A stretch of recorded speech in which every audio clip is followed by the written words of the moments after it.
Bonjour à tous, je m'appelle Jonathan. L'Ouganda étant très connu pour les grands singes, c'est-à-dire d'un côté les gorilles des montagnes, qu'on trouve que en Ouganda, au Rwanda et au Congo, et c'est en Ouganda qu'est la meilleure expérience, et une des plus grandes réserves de chimpanzés au monde, qui est la forêt de Kibale.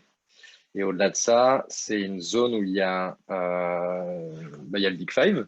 Donc, comme vous pouvez savoir, le Big Five, donc lion, léopard, éléphant, buffle, rhino, et plein d'autres animaux de la savane. Et tout ça, on le fait d'une manière éco-responsable en bossant avec des hôtels qui respectent les règles d'éco-responsabilité, que ce soit dans leurs hôtels, et tous les guides avec qui on bosse respectent ces règles-là. Je vais vous montrer donc la carte de l'Ouganda. Ici, on a voilà, la carte de l'Afrique. Et ici, donc, au milieu, on a l'Ouganda, vous voyez, près du Kenya, Rwanda, Congo, bien sûr, et le Soudan du Sud, voilà, juste ici. Voilà pour l'Ouganda. La capitale, donc, c'est Kampala, vous voyez juste ici, sur laquelle on finit, en fait, le grand tour. Et vous arriverez donc à Entebbe, qui est un petit peu plus haut. Hop. De toute façon, on le voit sur la carte de voyage sauvage. Et donc, là où il y a l'aéroport international d'Entebbe. Voilà. Vous voyez juste ici. On peut peut-être commencer par déjà présenter un petit peu l'Ouganda et pourquoi nous, en tout cas, chez Voyage Sauvage, on a choisi que c'était vraiment notre destination coup de cœur. Parce que on peut peut-être expliquer la différence, puisque forcément, quand on pense Ouganda, on pense d'abord aussi à aller voir forcément les primates, notamment les gorilles. Et du coup, les deux autres destinations dont parlait Jonathan, on peut peut-être expliquer, Jo, justement pourquoi nous, on a choisi de mettre en avant l'Ouganda. Donc l'avantage que l'Ouganda, moi personnellement j'ai passé pas mal de temps en Afrique de l'Est ces dernières années. Alors l'avantage entre l'Ouganda et les pays voisins, c'est que c'est un pays déjà où ça coûte moins cher d'aller voir les gorilles par rapport aux pays voisins. Donc par exemple le permis gorille au Rwanda qui coûte $500 pour aller voir les gorilles, en Ouganda c'est $700. Ça c'est juste pour vous donner une idée. Donc on est du simple au double par rapport au prix des permis. La grande différence, c'est que toute l'offre qui est basée au Rwanda est une offre très luxe, qui n'est pas du tout un tourisme d'aventure éco-responsable, je devrais dire. Au Rwanda, c'est pas du tout le même type de clients, c'est des clients très luxe qui vont là-bas. Et l'expérience pour voir la même chose coûte 2 fois le prix. Un peu pour... Le seul autre pays où on pourrait voir les gorilles, ce serait le Congo. Parce que c'est dans la chaîne des Virunga, donc c'est dans le sud-ouest de l'Ouganda où on retrouve le Rwanda, le Congo et l'Ouganda. Et dans cette zone, on peut voir les gorilles, donc également au Congo. Le seul problème, c'est que c'est une des zones les plus dangereuses de la planète, et donc on ne peut pas aller faire les gorilles. Enfin, en tout cas, le parc, il est fermé un jour sur deux. Donc les deux vraies options pour faire les gorilles sont au Rwanda et en Ouganda, en sachant qu'en Ouganda, c'est moitié moins cher. D'une part, et surtout, c'est entre les trois pays, c'est là où il y a la plus grande population de gorilles des montagnes. Donc, nous, c'est pour ça qu'on a choisi, puis aussi pour des raisons de sécu. Pour des vraies raisons de sécurité, donc comparé aux autres pays, donc l'Ouganda, c'est un pays très, très, très safe. Donc, c'est entouré de pays un peu compliqués, mais c'est un pays dans lequel il n'y a pas eu un seul problème depuis des années. Les touristes sont très, très bien reçus ici. Et il y a aussi un aspect différent au niveau tourisme, c'est vu que c'est pas un pays très, très touristique.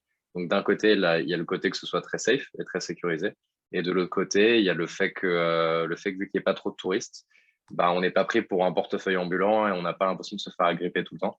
Donc, c'est quand vous voyagez dans le pays, de un, vous êtes sécure et de deux, on vous embête pas et les gens sont plutôt curieux quand ils viennent vous parler. Donc, les relations avec les locaux se passent de manière très naturelle et ça se passe très bien. Et on n'est pas du tout sur un pays attrape-touriste comme peuvent être d'autres pays d'Afrique. On va vous montrer quelques photos là, des derniers voyageurs. Donc, tout d'abord, déjà, en fait, ce qui nous différencie aussi avec les autres, c'est que on a intégré des expériences, ce qu'on appelle déjà un impact positif, déjà dans un premier temps, c'est-à-dire qu'on va, vous allez voir quand on va vous expliquer notamment le premier module aussi, on a des expériences où on travaille avec des scientifiques, enfin à chaque fois qu'on vraiment, ou aussi des sanctuaires, donc ont vraiment un impact sur la préservation de la biodiversité. Avec Jonathan, on va vous expliquer notamment, même par l'impact du permis, justement, où va l'argent, etc. Donc, ce qu'on appelle vraiment l'écotourisme. Et puis aussi les expériences un peu atypiques, puisque là, donc, on va vous présenter un petit peu le premier module. Et donc, on commence en fait à chaque fois par NTB. Et donc, pas loin d'NTB, en fait, on a donc un marécage où on va trouver donc, des chebilles, donc des becs en sabot. Et ça, c'est vrai que c'est le genre d'expérience qu'on ne va pas retrouver partout au niveau des circuits que vous allez retrouver sur Internet au niveau de l'Ouganda. Et on a des excellents retours des clients. Ça permet déjà de se poser, d'arriver et de se poser tranquillement sur la destination et de ne pas commencer direct le circuit voilà, avec la fatigue, etc. Et donc, ça fait faire une super belle pause. Donc, voilà, je vous montre quelques photos et puis je laisse Jonathan, voilà, s'il a quelques petites annotations sur les photos, voilà, parler. Donc là, on a le showbill. Voilà. Magnifique. Il existe encore sur Terre qui ressemble aux ancêtres des dinosaures. C'est une sorte de ptérodactyle. Et c'est un des seuls qui existe encore aujourd'hui. Ici, on a le rhino. Est-ce que tu peux nous parler, puisque juste après NTB, on part au sanctuaire de Ziwa, qui est un sanctuaire donc, qui lutte pour la préservation des rhinos. De Ziwa, qui est à 2h30 de la capitale, de Kampala, qui est sur la route du parc Murchison Falls où s'effectue le premier vrai arrêt du voyage. Donc le sanctuaire, il est à mi-chemin et il a été mis en place il y a une quinzaine d'années par un collectif Dutch avec le gouvernement ougandais qui ont récupéré, ou en tout cas sauvé, entre guillemets, des rhinocéros de certains zoos dans le monde qu'ils ont décidé de réintroduire en Ouganda. À savoir qu'il y avait des rhinocéros dans le passé en Ouganda, il y a une trentaine, quarantaine d'années, mais qu'ils ont tous disparu en fonction des conflits armés qu'il y avait en Ouganda il y a 40 ans, 50 ans de ça. Et donc, le régime en place a décidé de réintroduire les rhinocéros il y a 15 ans. Et aujourd'hui, ils ont créé un écosystème juste pour les rhinocéros dans un grand sanctuaire. Donc, c'est pas du tout un truc barricadé, c'est juste un petit parc naturel qui s'appelle le parc naturel de Ziwa, où il y a maintenant une trentaine de rhinocéros. Donc, ils ont commencé avec 2 rhinocéros et maintenant il y en a 30. Ils ont commencé avec 2, ils en ont introduit 2 après et 2 après. Donc, je crois qu'ils en ont introduit de zoos 6 ou 7. Et maintenant, il y a une trentaine de rhinocéros, donc on fait des enfants, etc. Et l'objectif à long terme, c'est de réintroduire ces rhinocéros dans leur espace naturel. Donc, ils sont déjà à l'extérieur, mais dans leur espace naturel, c'est-à-dire dans d'autres parcs nationaux du pays. Et la dernière information que j'ai eue, c'est qu'ils ont pour objectif en fait de réintroduire les rhinocéros dans le parc Mboro. C'est-à-dire que normalement, à la fin de la boucle, car c'est un parc où il n'y a pas de prédateurs et où la flore serait parfaite pour les rhinocéros parce que c'est là où ils étaient localisés avant qu'ils disparaissent. C'est un sanctuaire qui est là qui a pour but de réintroduire le rhinocéros en Ouganda. Et pour l'instant, c'est plutôt un franc succès vu que la population a augmenté et qu'ils prévoient de le réintroduire dans les parcs nationaux. Super.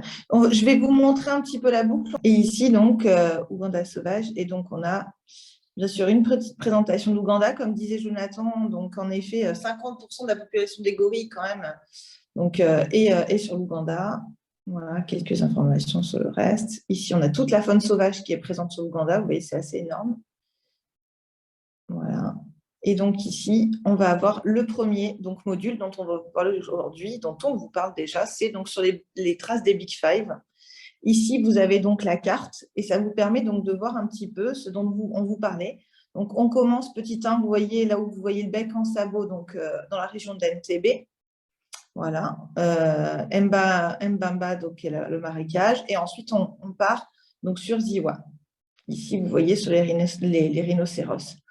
Ensuite, donc, on part à Murchison Falls. Est-ce que tu peux nous parler un petit peu, Jonathan, justement, de ce parc national de Murchison Falls? Il me semble que c'est le plus ancien d'Ouganda, d'ailleurs, il me semble, cette zone, au niveau du parc national. C'est un des plus anciens, ouais. En Ouganda, c'est surtout un des plus grands, qui est en Ouganda. Et c'est dans ce parc-là qu'on voit le plus d'animaux en Ouganda. Donc, c'est le parc qui recueille le plus. Alors, il y a le Big Five, hormis le rhinocéros. On voit généralement, c'est pour ça qu'on dit toujours qu'on fait le Big Five en Ouganda en faisant le stop au rhinocéros le matin et en faisant un safari l'après-midi.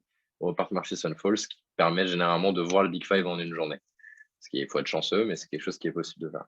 Et donc, le parc de Murchison Falls, oui, un des plus grands en Ouganda, qui recense des centaines de lions, des milliers d'éléphants et de girafes.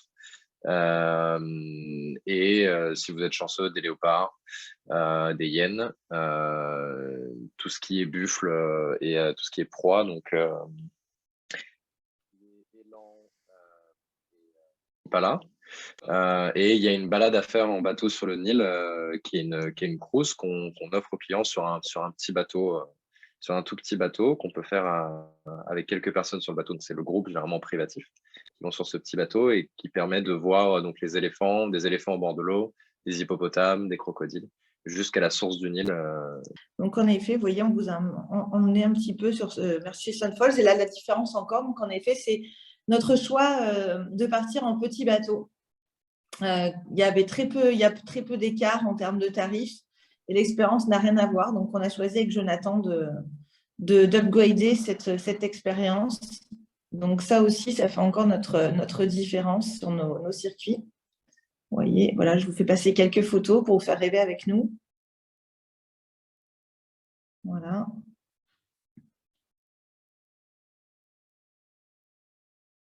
C'est magnifique. Vous regardez le lion ici.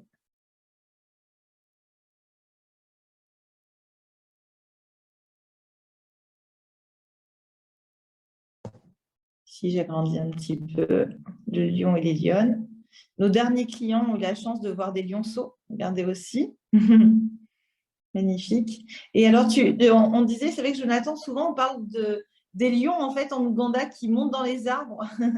Et tu me disais, en fait, finalement, c'est un peu partout, hein, mais c'est vrai que là, souvent, les photos…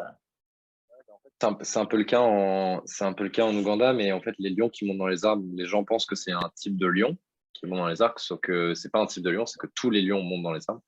Et la raison du pourquoi certains lions montent dans les arbres dans certaines régions du monde, et particulièrement dans celle-là, c'est parce qu'il y a un type de moustique qui est au sol, qui fait que les lions en fait ne veulent pas rester au sol, parce que c'est juste ça les démange, ils ne veulent pas rester au sol à cause de ça. Et quand ça les démange trop, bah, ils décident de monter aux arbres. Donc en Ouganda, on peut avoir la chance de les voir dans les arbres à cause de ça, car il y a ce type de moustique. Et notamment, il y aura sûrement quelques autres opérateurs qui vous feront aller un petit peu plus loin, où ils vous disent, voilà, il y a des lions grimpeurs, mais voilà, comme disait Jonathan, en fait, c'est pas la peine d'aller forcément plus loin. Rien qu'à Murchison, en fait, voilà, vous voyez, on voit, en fait, on a déjà ces photos de lions voilà, qui sont sur les arbres, donc il n'y a pas forcément besoin de payer plus cher ou d'aller plus loin pour avoir ce genre d'expérience. Ce numéro est maintenant terminé. Nous vous remercions d'y avoir assisté. Vous pouvez retrouver toutes les informations sur nos programmes, nos circuits sur www.voyage-sauvage.fr. Et pour d'autres coulisses, d'autres modules et d'autres destinations, rendez-vous sur notre chaîne YouTube Voyage Sauvage. Merci, à bientôt.